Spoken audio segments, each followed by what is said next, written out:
Good morning or good afternoon. Welcome. Let's see, to start off, the education beat is often a very local beat. Many important decisions are made at the state and school board level, but this year has been different. The Trump administration has issued a flurry of edicts on education, including whether we should have a federal Department of Education at all.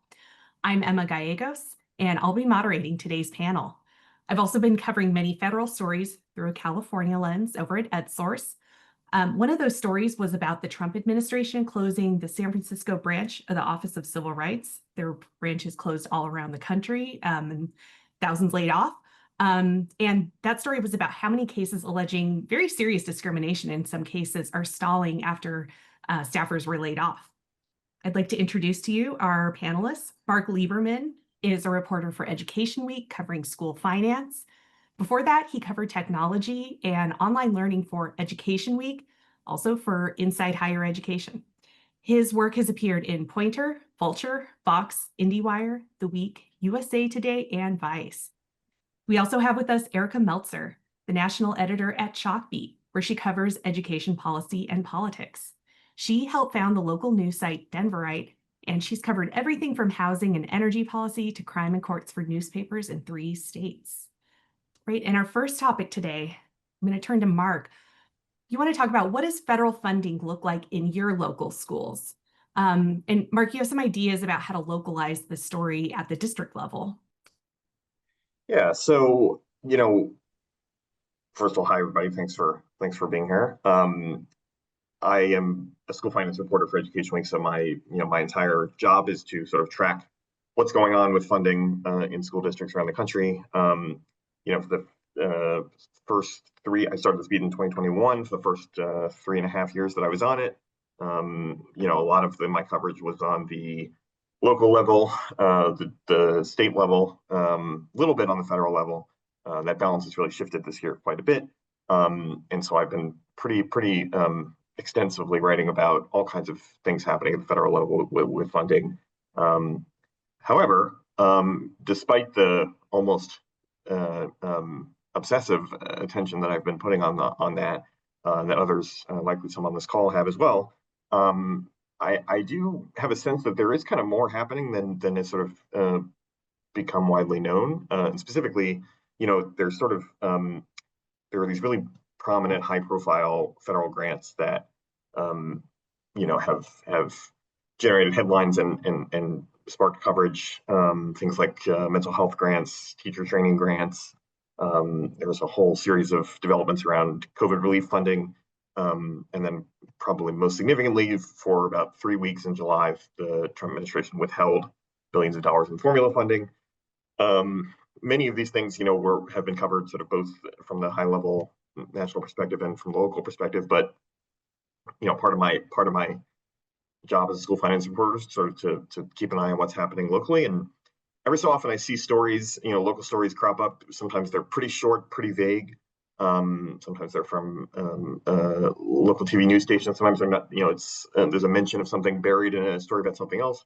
But I've noticed that there are quite a few grants and sort of federal funding streams of various kinds, many of which are coming from outside the Department of Education, that school districts have been using or expecting and have seen cancellations or changes similar to the ones happening with the higher profile grants. And so when you sort of look at a school district's budget, often you're kind of breaking down just local versus state versus federal and sort of the percentage of each. And sometimes maybe the assumption is that within federal, there's sort of like a handful of big funding streams, school lunch, Title I, IDEA, sometimes Head Start, depending on the district. But so, yeah, the idea that I'm sort of putting forward here is to take a look at the entire picture of what a school district is getting from the federal government. To use one example from a local news story that I saw a few months ago, there was a school district in, I believe, Alaska, that had a grant from the Department of Homeland Security that they were planning to spend. It was like pretty small amount of money, relatively speaking, on like a new smoke detector for one of their school buildings, and it was canceled.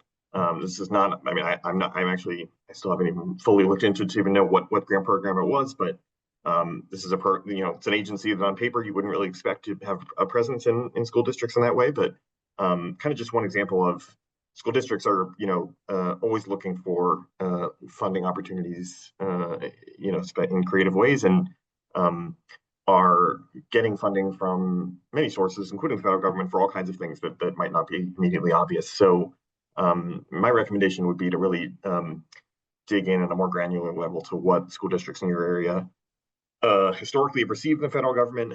Have they submitted applications recently for federal grants, and been waiting to hear back longer than they expected? Did they recently get a grant award in late 2024 and they are now not sure if they're ever going to get the money?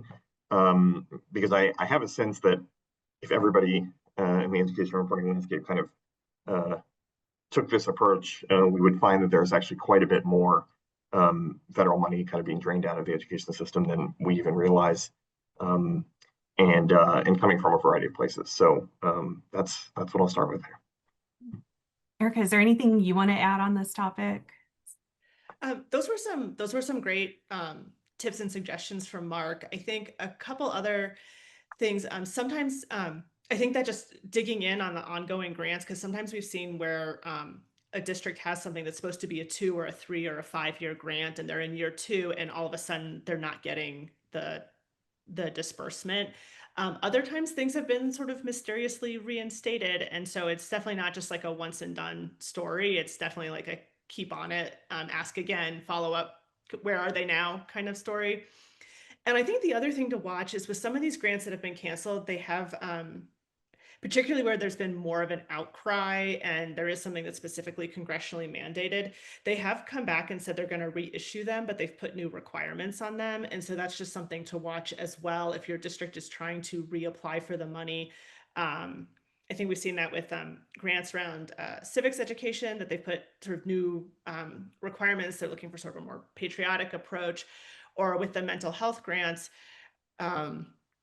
they wanted to emphasize much more using them to hire school psychologists, which is rather than social workers or counselors. And school psychologists, maybe I don't actually know why. Maybe someone in the Trump administration thinks that's like a someone with a higher credential. But school psychologists do a lot of like disability identification and screening, and is going to be more your social worker and your counselor who's going to be actually sort of leading counseling sessions with kids. So when grants are reissued, is the purpose changing? Is the way that districts can use them changing? Does it still fulfill the need that the district was trying to fulfill with that grant? Oh, Mark, is there anything else you want to add there? Yeah, just real quick. Yeah, thank you, Erica, for those suggestions. Yeah, I wanted to just add even further. One thing I've become accustomed to asking several follow-up questions about in the past I maybe wouldn't have bothered when talking to a school district leader about a particular grant is like, what is the exact procedure by which you typically like receive the money, or sort of, how does the money get from federal agencies saying this grant is yours to you actually using the money on the thing you want? So sometimes it's the school district pays for whatever it is with their own money, and then they submit requests for reimbursement either to the federal government or sometimes even to the state. Sometimes it's a grant portal that they can access that basically the federal government will sort of upload the money kind of directly into it.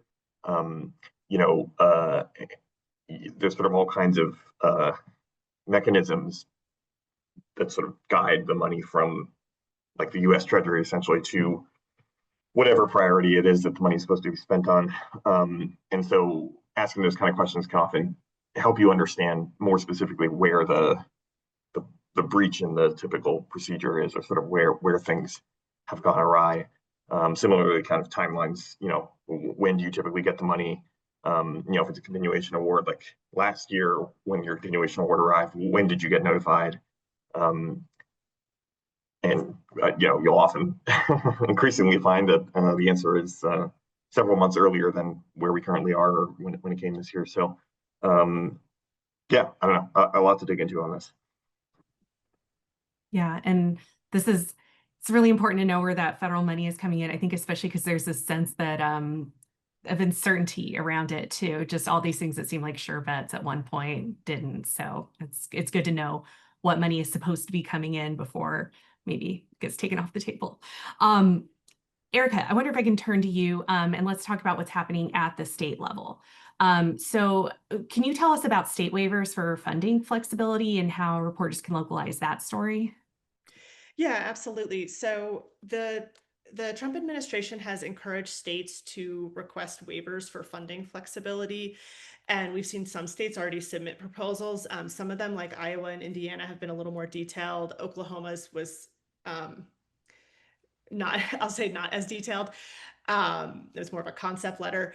Um, but I think something that's, and this is sort of happening at the same time that the Trump administration is proposing to block grant federal funding. So they want to take all these distinct funding streams that go to specific programs, and they want to put them in sort of one lump sum. It's interesting to note that Congress has not really bit on this idea. Even the House budget proposal, even though it has like a really big cut for Title I, doesn't actually take up this idea. But these are sort of two different mechanisms to try and collapse these funding streams. And a lot of times this money goes to student populations that are really vulnerable students who really do not have a lot of social capital. We're talking homeless students, foster youth, students who are learning English.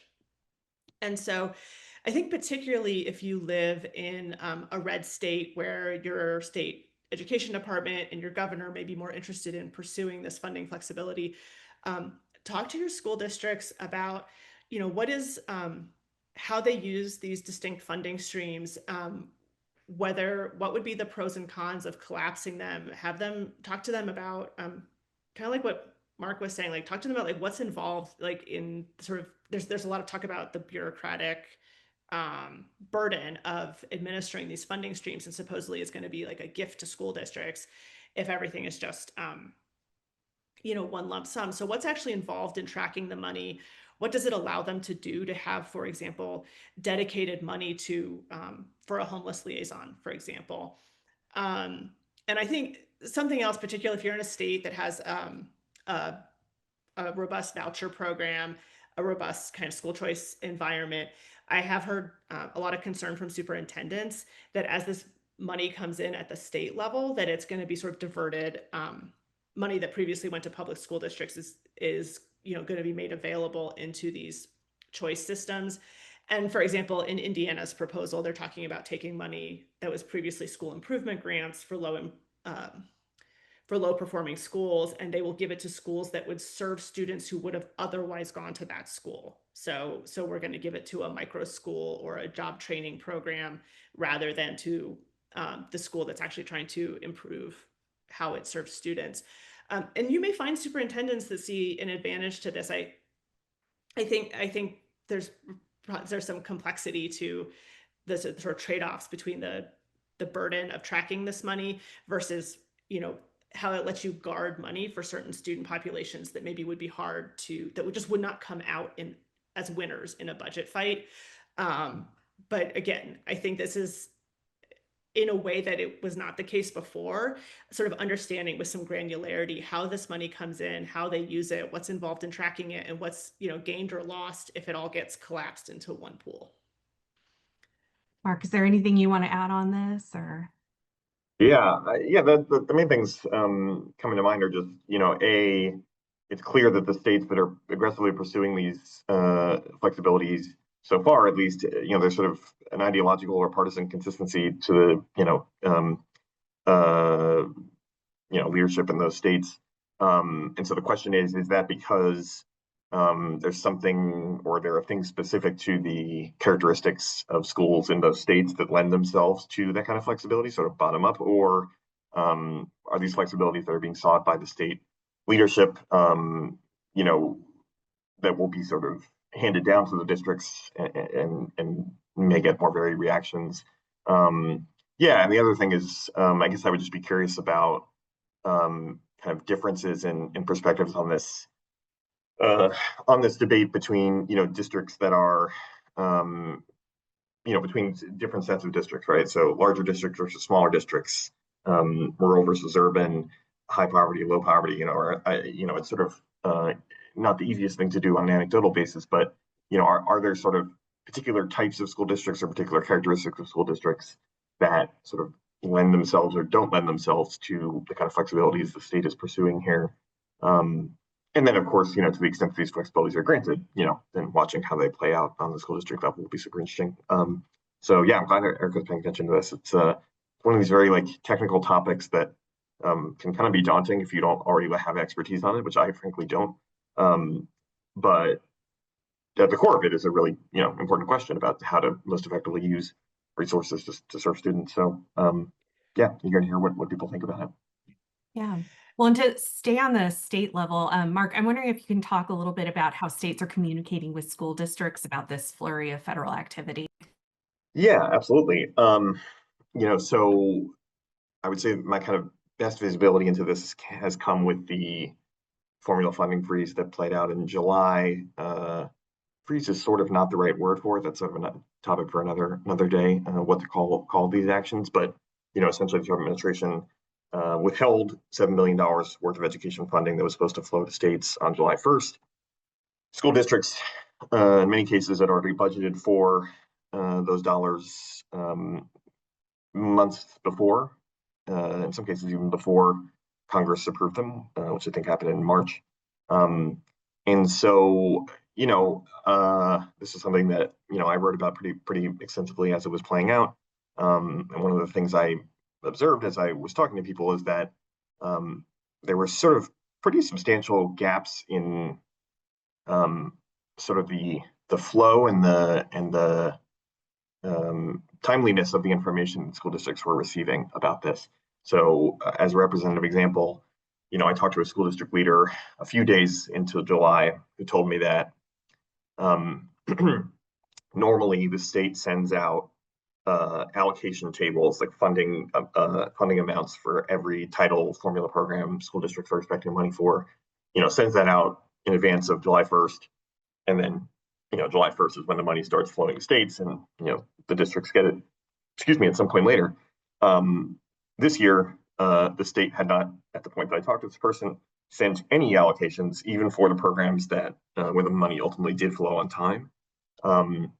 And his assumption was that the state was waiting for the full complement of funding details to come through from the federal government before kind of giving out partial piecemeal information to school districts.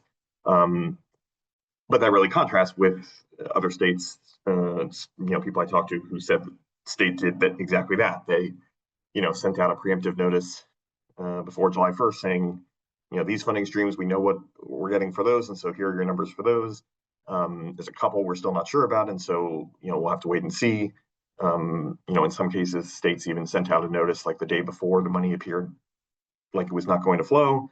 In other cases, states were waiting several days.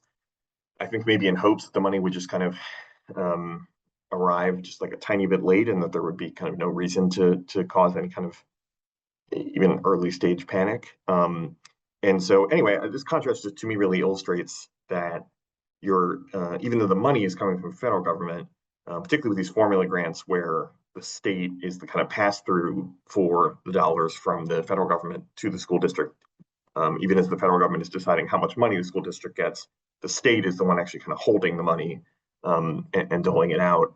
A school district's experience with these federal changes is shaped to a large extent by their relationship with and by the sort of administrative, communication approach that the state education agency takes. And there are lots of factors that play into how that works, whether it's staff capacity. Some of these agencies are pretty small and lack the resources for handling kind of emergency situations like this that arrived. In some cases, there are kind of partisan factors, certain agencies that are led by people with sort of strong ideological perspectives or alliances that are going to kind of present information from a certain political perspective. And so anyway, all this to say that I think something I would encourage reporters to do is talk to your local school district leaders about kind of both what they're getting from the state and sort of the relationship that they've had with their state during the formula funding freeze, but even before that, how much can they rely on their state to help them interpret new guidance that's coming down, new requirements that are coming down, changes that are being rumored or discussed but maybe haven't been confirmed. and then of course the flip side of what is happening is what you want to happen. And so, asking school district leaders like what would help you the most in this moment. Um, I will say there are times when I'm speaking to someone in the school district who is asking me questions about like the latest on what's happening, and I'm always happy to give them the information as I have it. But certainly that does raise the question of kind of where are school district leaders supposed to be getting their information. And I think this is a particularly acute problem right now because, as many of you probably know, the education department, at the federal level, is being pretty terse and unresponsive in a lot of cases when school districts have questions about things that they're doing. The notice announcing the formula funding freeze that went out to states June 30th, I believe, is 3 sentences long. It was not signed by a named person. Um, Districts are contacting the department and getting no response or form responses that never really materialize. All this to say, I think in many ways this is sort of an increasingly significant time when it comes to the role state education agencies are playing in sort of school district operations. And these agencies historically are not really in the spotlight. And so I think it would be interesting both to sort of see what's going on with them, but more so what's going on between them and their, the school districts that they are aiming to support. So definitely curious to see what people find. Okay, thank you.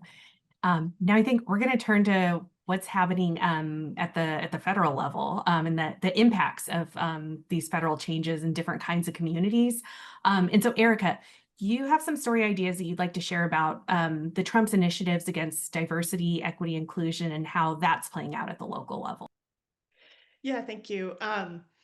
So I think pretty much everyone's aware that there was this dear colleague letter in February telling school districts that they had to stop this sort of wide range of DEI practices, and they were hanging a lot of this on their interpretation of the Students for Fair Admissions case, which was about affirmative action in college admissions. And that letter was there was lawsuits, there was injunctions. That letter is vacated, but there's now additional DOJ guidance that basically reiterates everything that was in that letter. And the Trump administration is clearly using its OCR process to go after school districts for example, did they have a training that that the Trump administration alleges it was a DEI training, but they allege that it trafficked in stereotypes or made white teachers feel guilty.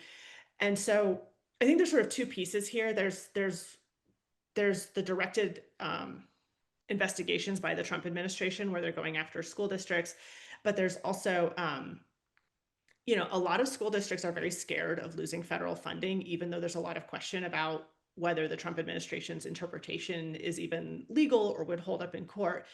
And a lot of school districts just don't want to have this fight. And so I think if you look around the country, you are seeing a lot of preemptive compliance, or where people feel like, and so depending on the political makeup of where you live, you might live in a place that's like a very resistance district. I live in a resistance district myself. Or you may have a place that like we're getting rid of our equity committee, we're getting rid of this mentorship program for young teachers of color. And so look at the types of programs that your district has, look at whether they're changing, definitely like follow your school board meetings. Sometimes these things might come up in a kind of obscure committee, or you might just hear from someone like, hey, they disbanded this working group that I was on. But I think it's also important, like this whole DEI concept is very vague and includes a lot of different things that were more and less important or effective. And so I think it's also important to ask what kinds of work did that committee or person do? Is that work being continued under a different name or with a different framing, or are they discontinuing that work altogether? And also, how effective was that work? Like, did it actually achieve something for the students that it was intended to help? And I think a lot of what is playing out around the country is to some degree the administration has the power that local communities give it, because a lot of these things it's still very unclear if they're going to if these actions would actually hold up to challenges. And so I think there's a lot of sort of like local political questions to dig into, sort of what does the community want from its school district? What does the school district sort of owe the community? Um, and yeah, I feel like I had one other thing to say about that, but I'll come back to it if I remember. Okay, that sounds good. Yeah, and we'll have a little time at the end for any extra thoughts you have. Let's see, Mark, I'm wondering if you can tell us about how reporters should report on federal policies and how they're being felt specifically in rural communities. Yeah, so I think there are quite a few impacts of federal policies that have played out in the last year that have a kind of distinct impact on rural schools, kind of beyond the maybe the broader impact that's more widely understood. A lot of rural school districts are very small and thus don't have really robust staff, particularly administrative staff, to handle things like interpreting brand new federal guidance that's completely different from what they've ever dealt with before, or tracking down federal money that is sort of routinely there and suddenly not there. And so, yeah, one kind of angle of this is sort of finding out more about how school districts in your area are, um, you know, uh, managing the flood of information, the flood of policy changes, the flood of new expectations, um, while also doing the business of operating a school district, which is kind of what they're supposed to be doing. And so, yeah, there are some distinct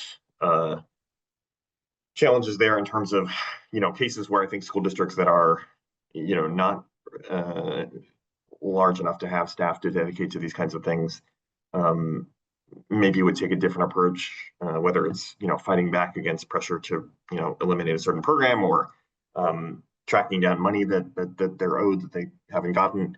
There's sort of a different level of capacity, I think, for a lot of smaller and particularly small rural districts. Obviously the various components of the Big Beautiful Bill, as it's colloquially known, have are likely going to have a really disproportionate impact on rural communities, whether it's the closure of hospitals, sort of new opportunities for tax credits for selecting private school, and sort of potential ripple effects on the kind of private school choice landscape there. Obviously, changes in federal benefit programs like Medicaid and SNAP. Many of that, I guess maybe the overarching thing I would say is many existing federal programs, federal funding streams, federal policies, have a component either explicitly or implicitly that is aiming to ensure that rural schools are not left out or left behind, ensuring that rural communities have access to support that they might not otherwise be able to access by nature of being rural. And so as some of those things are being taken away, I think you're likely to see some really acute challenges arise. And it's sort of something worth looking at specifically in the context of being in a rural area. Just one other example I'll give is, it's sort of flown under the radar, but there is this federal funding stream called the Secure Rural Schools program. I think it's called Secure Rural Schools and Roads Act or something like that. It's administered by the U.S. Forest Service, or at least it was. History of it is kind of complicated. It was initially created as a kind of to replace diminishing revenue from timber production on national forest land. And so Congress, on a bipartisan basis, fashioned this program that essentially fills in some of the revenue gaps that districts with a large amount of national forest land in their borders have, in lieu of being able to raise taxes on that land. And this is it was a funding program that was required reauthorization every 2 years. And I think for the second time, it happened once in the 2010s briefly, and then at the moment, again, it has expired. Congress failed to reauthorize it in time. And so, I think hundreds, if not thousands, of school districts, in addition to everything else that we've already talked about in terms of funding changes, um, are seeing a reduction in revenue from that, and are also having to spend a lot of time and resources advocating for the restoration of this program. There was talk about including it in the Big Beautiful Bill. I believe that eventually faltered for whatever reason. Anyway, so just an example of a program that is in many cases, a single-digit percentage of a school district's overall operating budget, and so on paper may be easy to overlook. However, the removal of a single-digit percentage of a school district's budget, can mean the removal of several staff members, key programs, supports for vulnerable students, et cetera. And so, every piece of the puzzle, no matter how big, matters here. So that's one that I would encourage people to take a look at, as part of the overall picture of what's going on in rural America, given the kind of convergence of challenges. Right, great, thank you. Yeah, and Erica, I want to turn to talk about bilingual education or English learners. So the Trump administration has withdrawn guidance that served as a sort of Bible for serving English learners. So what kind of questions should reporters be asking about how federal policy is affecting the education of English learners in their communities? Yeah, so this was a guidance that that sort of took together a lot of different aspects of federal law and court cases that sort of put in one place and laid out for school districts and for states, like, these are the rights of English learners that you need to protect, and this is like how you should construct your programs to protect these students' rights. And with this guidance rescinded, it really, I think, removes a backstop where particularly sort of advocates or a state agency talking to a school district could say, look, this is what you have to do. And it doesn't actually take away, like, all those laws in federal court cases still exist. These students still have rights, but the federal government is essentially communicating that it's not going to do anything to protect those rights. And so I think one thing, Mark already alluded to this, but our state education departments, they really vary in their size and capacity. They vary in whether they accept complaints. Can an advocate make a complaint on behalf of a family, or does the family have to make that complaint themselves, which is obviously a higher bar for a family that may be newer to the country, not speak English, be worried about their immigration status.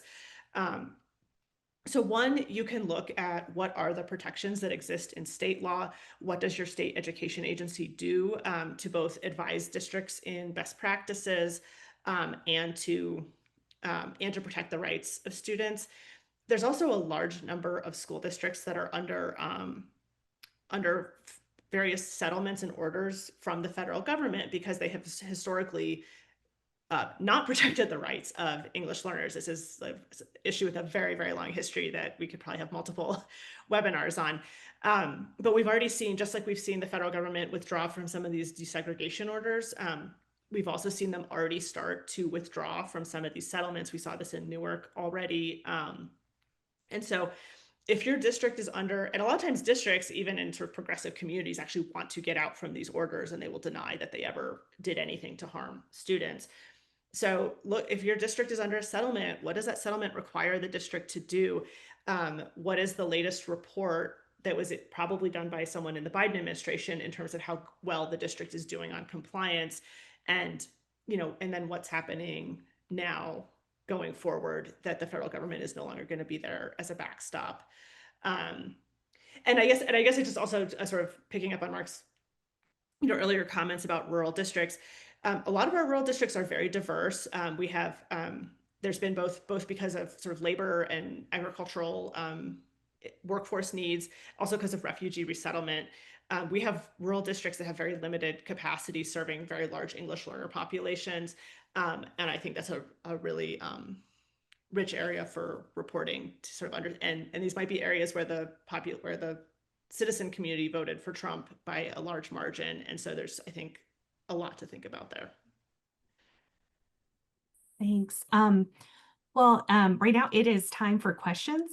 We've been getting some already and we can turn to those, but please make sure that you identify yourself by name and your news organization when you enter your questions into the question box.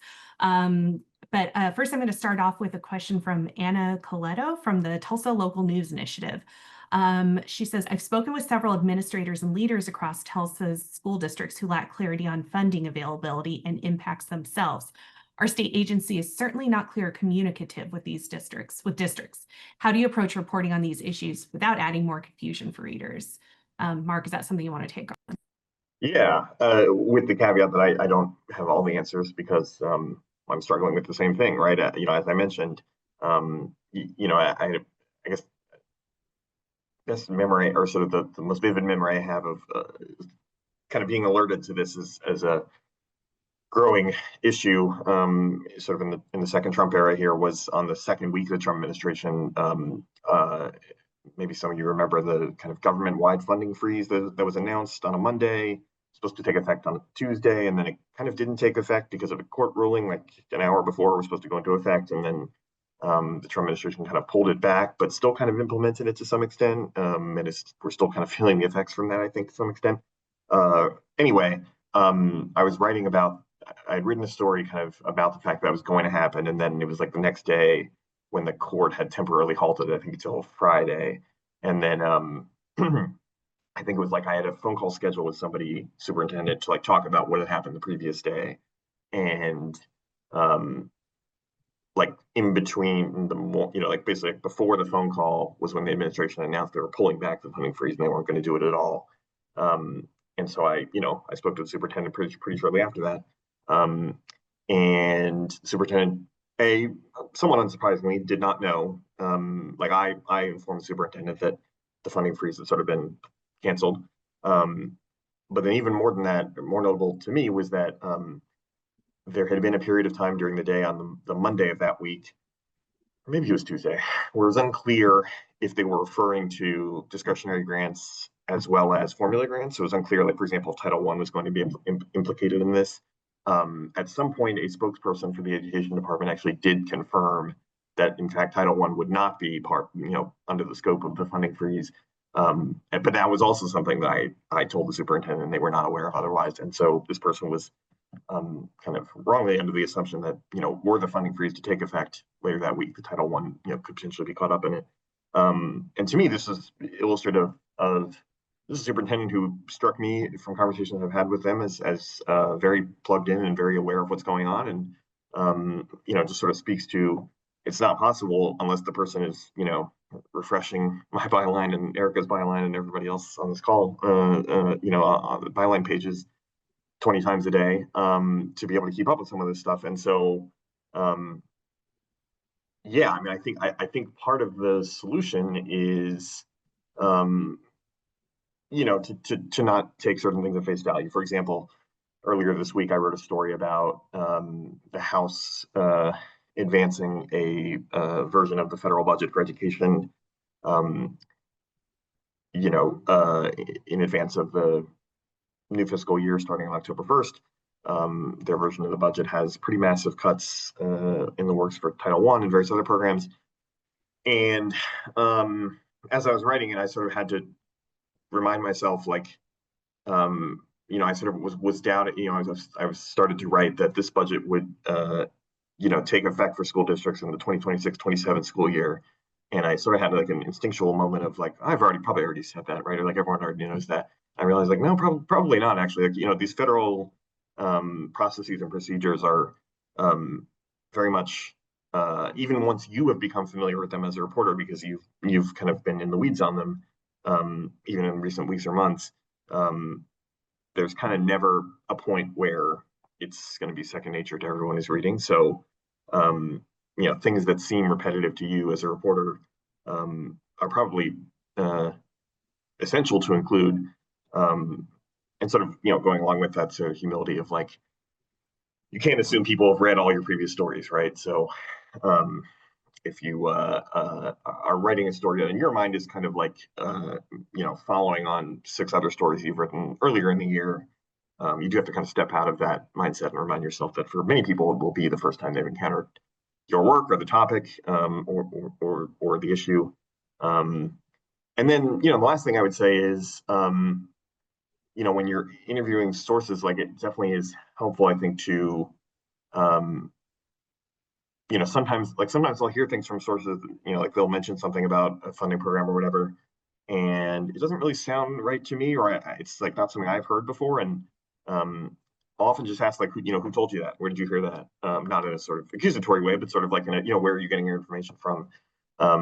And that can often be illuminating in terms of kind of what the people running these school districts are able to access kind of in the short periods of time that they have between doing all the things they do for students. So I don't know. I feel like I'm not giving the most satisfying answer to the question, but I certainly, I think the first step is just, remembering that, you know, uh, that the widespread confusion is out there, and that, you are playing a role just by, calmly repeating some of the same things you've been putting in your stories all year, or even before that.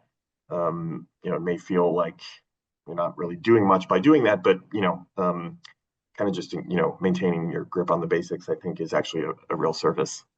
So I'd be curious to know what other people think, though, because Yeah. And I think, Erica, you have something Yeah. you'd like to add on this. Yeah, I think this is an enormous challenge of covering this administration. And I think one of the things is that we can be transparent. Like the confusion is actually part of the story. And it's one of the things that's having a big impact on school districts, because it makes it very difficult for them to plan, to hire, to execute a contract. And so I think, like, one thing we can do is be just really transparent about what we know, what we don't know, what's normal, what's not normal. Um, and and I think also we can show what is some of the impact of that confusion. For example, did a school district, are they holding open positions because they don't know, what's going to happen with this, or with the federal, when the federal funding was not distributed, small rural school districts, some of them just went ahead and laid off people. A larger district with a reserve was able to do some kind of spending and hold off on making a drastic decision, and kind of showing some of those differences. I also think just showing, like, the federal government said this or did not answer this question. Meanwhile, your local person is saying we still don't have the money. I think just, like, showing that shows the impact of the administration's lack of clarity. And I think that in and of itself is a service, because I think if we try and make things make sense that don't actually make sense, it actually obscures rather than illuminates.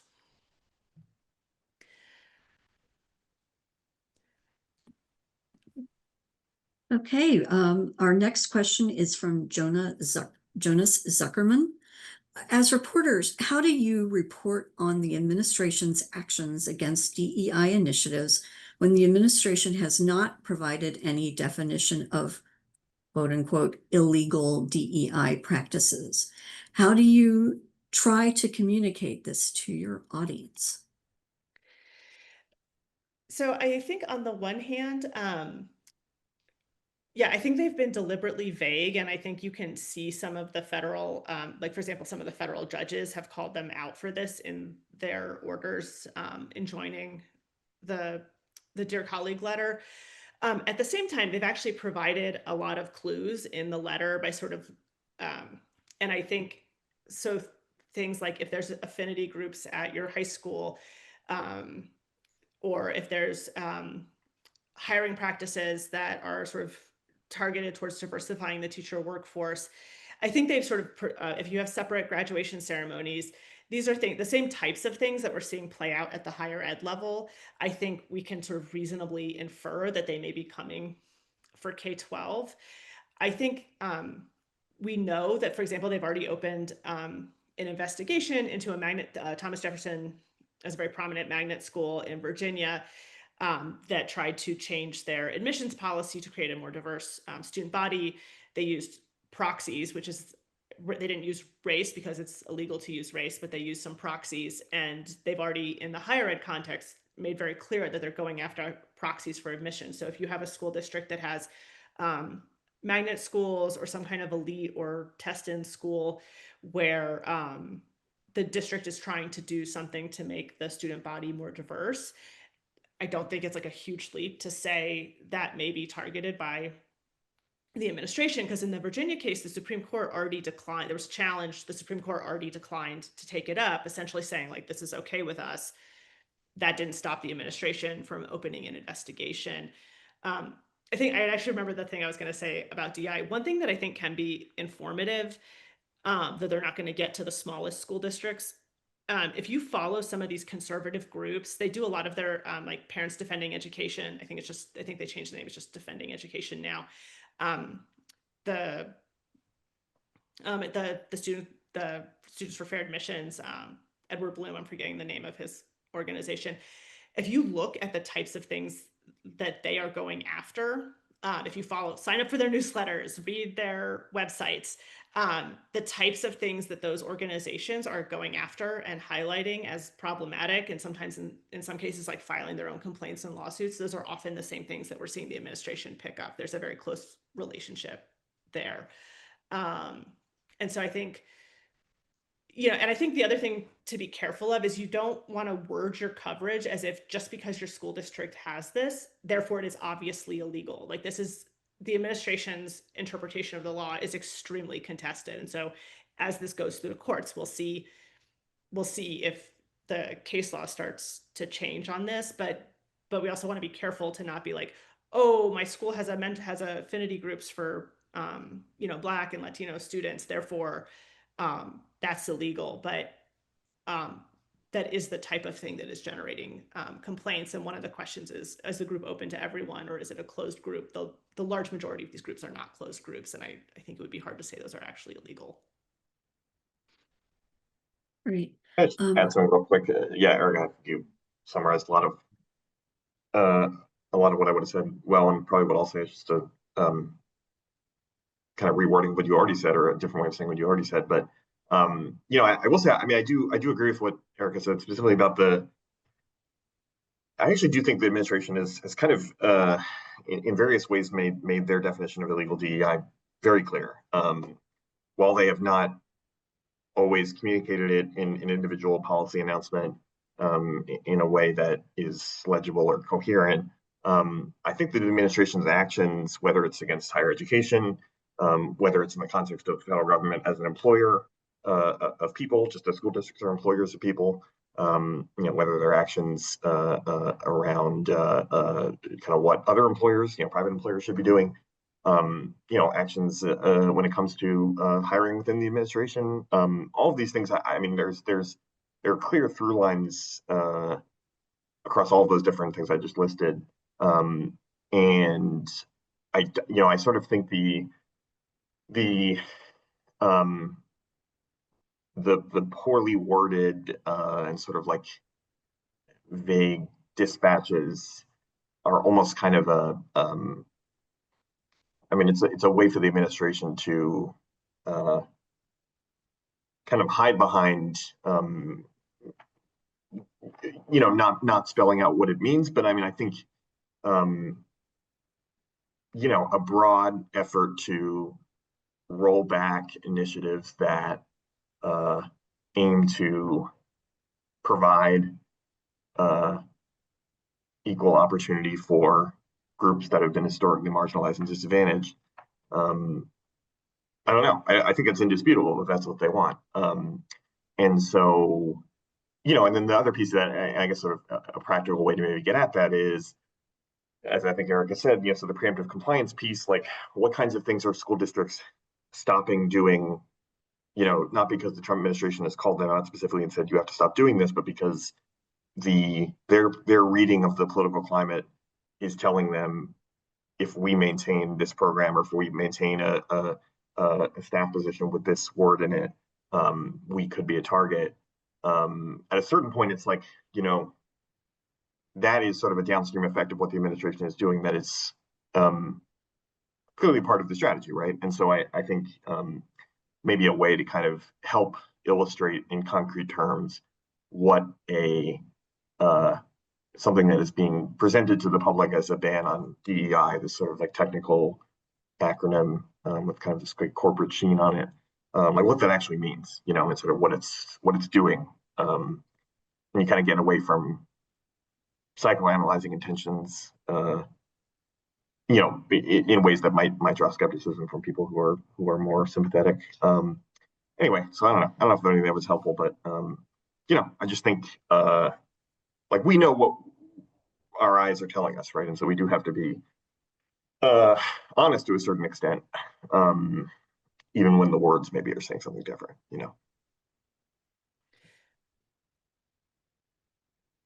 Okay, our next question actually came from somebody who did not identify themselves, for shame. For states like Iowa, Indiana, and Oklahoma that have submitted funding waivers, do you recommend making records requests from the state agencies? If so, what documents do you recommend requesting?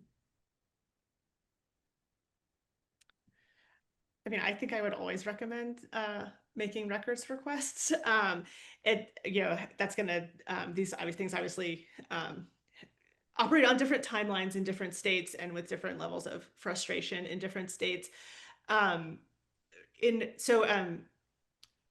The actual request I think is public, like on the state ed website. It wasn't necessarily the easiest to find, but they were public, I think, and I think Oklahoma's letter was sort of was covered like within Oklahoma. They're supposed to do a public comment period, and so what did people in the state say about it? Is the public? I think the public comment might still be open in Iowa. I think it's closed in Indiana. So what came out of the public comment? If there's communication from who you think the key players in your state would be. If you want to get out ahead of this in your state, you might request, communication with certain keywords from some of whether it's your state board, your state superintendent. The other thing I meant to mention about this is this application for funding flexibility, there is a provision for that in federal law in the Every Student Succeeds Act. But there is some question if some of these applications have actually been so broad that they are outside what is actually allowed under ESSA. So for example, I think that Iowa's application looped their McKinney-Vento funding into their request for funding flexibility. And that's actually a different law. You can't under ESSA you can't collapse your McKinney-Vento funding into some big ed bucket under ESSA because it's a completely different federal law. And a couple of the sort of national education advocacy groups have put out some good stuff on sort of what's allowed, what isn't. And I would definitely, if you're looking at this in your state, look at sort of the nature of the proposal versus what's actually allowed in the law. Anything to add, Mark? No, yeah, I think those are good suggestions. Only thing I would add is, as someone who has less experience with records requests than I would like, and often looking for the kinds of tips many of you are probably asking for, I would just say the one kind of big lesson I've learned over time is, just the more specific your request is, the better chance you have of getting something of value. So the more proper nouns, the more names of specific people, the more dates, kind of dates, exactly, concrete, names of policies, names of agencies, anything that sort of gets beyond just I want to see a bunch of records from a period of time about a topic. You can put in a request like that, but somebody has to assemble a response, and the more guardrails you give, the better. And then of course you can always, if you get something back, it sparks something else, you can always go back and ask for more, right? But if you ask for too much, or if you sort of leave it too open right away, you'll end up either getting too much to really sift through or not getting a timely response. Yeah, no, that's a really good point. Because especially if you're looking for emails, sort of like someone's going to want to know, okay, what are the keywords that I should search and who are the people? And yeah. Okay, our last question is from Susie Glassman with the Colorado Trust for Local News. And she asks, Like mentioned, the populations who are most affected by these funding changes are the ones who tend to shy away from media coverage, like newcomers or those learning English. What ways have you found to identify sources who are willing to speak to you on the record? So I think this is a good question. I think something that a lot of people are struggling with, and frankly, some of the types of people who even used to be easy to get on the record are now feel more cautious about being on the record because of the overall environment. But I think so. One thing with this population is you can start with people in the schools who work with these populations, because those are people who are actually going to understand better sort of how federal funding um, affects their job, or what's changing about um, how something is working in the school.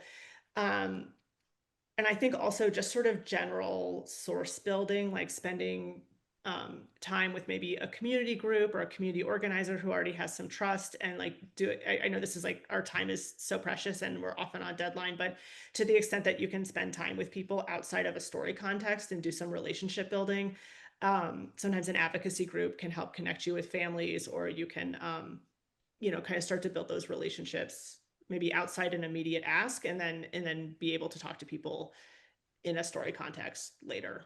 But I think when you talk to someone, I mean, I think often when we're doing stories about homeless student services, we're often talking to the homeless liaisons, or or if you go out and like spend time with that person, you might encounter families and see if they're comfortable talking to you.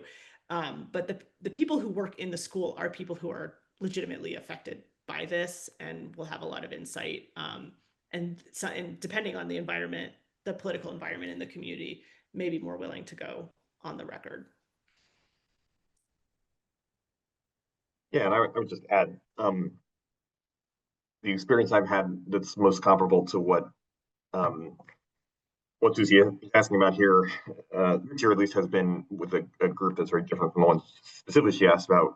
But people who either work for the Department of Education or are recipients of grants that are in some way jeopardized, or perceived to be jeopardized by the administration's plans or actions. There is a lot, probably more so than we as reporters have encountered in our careers, many of us. There's a lot of fear about just the potential consequences of being visible, let alone, speaking in a direct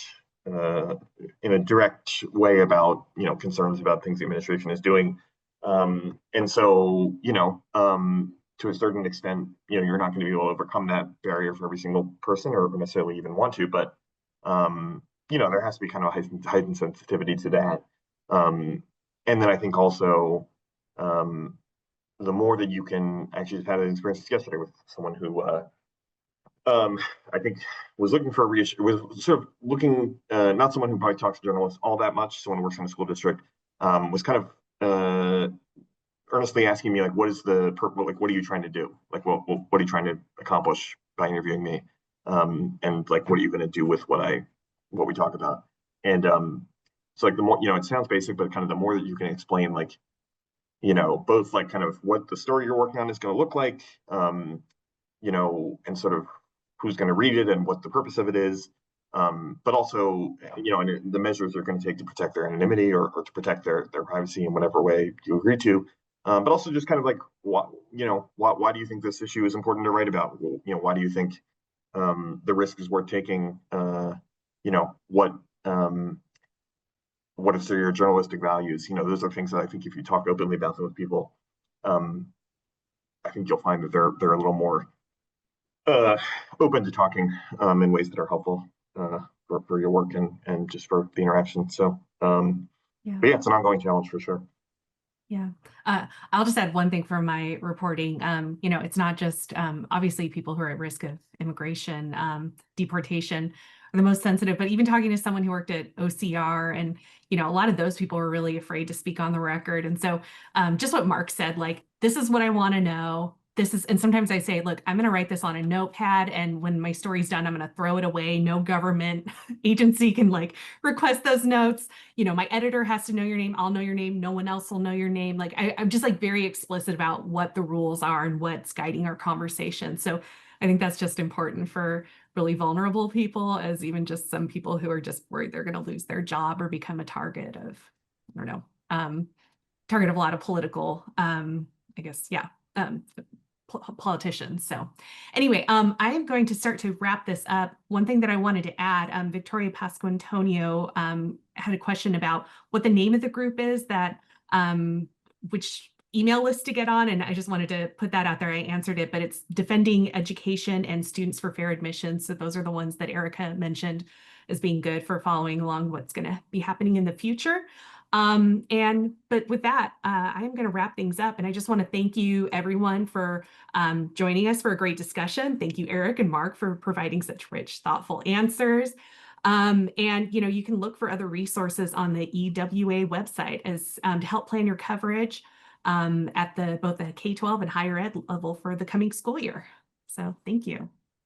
And thank you, Emma, for moderating. It's been a pleasure. Thank you, everybody. Thank you, everyone. Bye. Bye.